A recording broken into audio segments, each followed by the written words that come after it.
Bismillahirrahmanirrahim. Assalamualaikum warahmatullahi wabarakatuh. Perkenalkan, nama saya Vina Wimanda Putri. Baiklah, pada video kali ini saya membuat video ini untuk menyelesaikan tugas presentasi mata kuliah Sejarah Pendidikan Islam. Saya dari kelompok 9 dengan teman-teman saya ada Mila Agustin, ada Charlie Audora, dan Hawa Salsabila. Pada video kali ini saya akan membahas tentang sejarah pertumbuhan dan perkembangan pendidikan Islam di pesantren, madrasah, sekolah berasrama.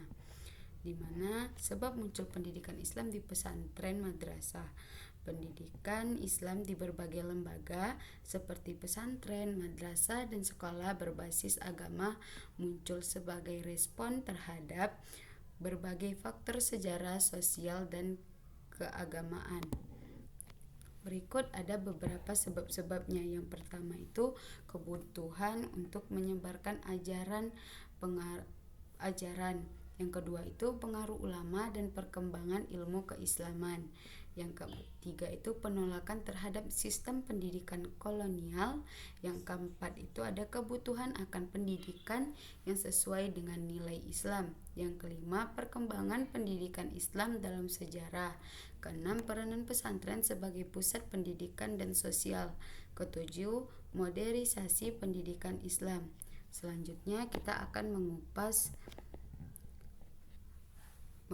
metodologi media materi pendidikan agama Islam, di mana metodologi pendidikan agama Islam adalah cara yang digunakan untuk mendidik, termasuk metode mengajar yang digunakan untuk menyampaikan materi pembelajaran. Ada beberapa metodologi pendidikan Islam. Yang pertama itu ada metode ceramah, yang kedua itu metode demonstrasi, ketiga ada metode inquiry, keempat ada metode diskusi, metode resitasi, metode karya wisata, ketujuh ada metode sosial drama, kedelapan ada metode seminar, kesembilan ada metode eksperimen, dan ke-10 ada metode keteladanan. Selanjutnya ada media pendidikan Islam. Media pendidikan Islam adalah alat atau sarana yang digunakan untuk menyampaikan ajaran Islam agar lebih mudah dipahami peserta didik. Media ini dapat kita jumpai pada perkembangan zaman sekarang, seperti beberapa media pendidikan Islam.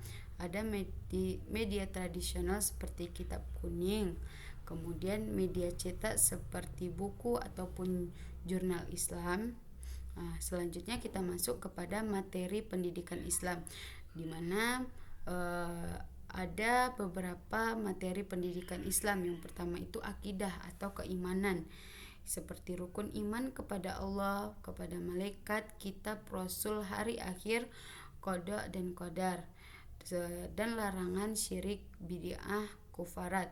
Yang kedua itu ada ibadah dan rukun Islam, yaitu syahadat, salat, puasa, zakat, haji, dan tata cara ibadah wajib dan sunnah.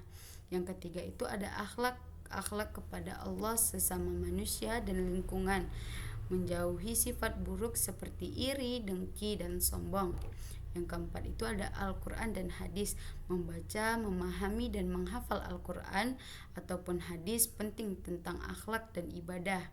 5 ada sejarah Islam, kisah Nabi, sahabat, dan perkembangan Islam, kontribusi Islam dalam peradaban dunia. 6 ada fikih atau hukum Islam, hukum ibadah, muamalah, jual beli, munakahat, pernikahan, dan jinayah atau pidana. Yang ketujuh itu ada Islam dan kehidupan modern Islam dan sains, peran di era digital, serta tantangan globalisasi. Selanjutnya itu ada dampak pendidikan Islam dalam segi politik, sosial, dan sosial budaya. Dampak politiknya itu ada meningkatkan kesadaran politik, membentuk pemimpin yang berintegritas, meningkatkan partisipasi, meningkatkan kepedulian sosial, sedangkan dampak budayanya itu meningkatkan kesadaran budaya, tidak meninggalkan nilai-nilai asli kebudayaan, namun tidak menghilangkan juga nilai keagamaan. Mungkin sekian dari saya untuk penjelasan pada kali ini. Jika ada salah, saya mohon maaf. Unzur mangkola wala tangzur mangkola ila liqa ma'asalam. Wassalamualaikum warahmatullahi wabarakatuh.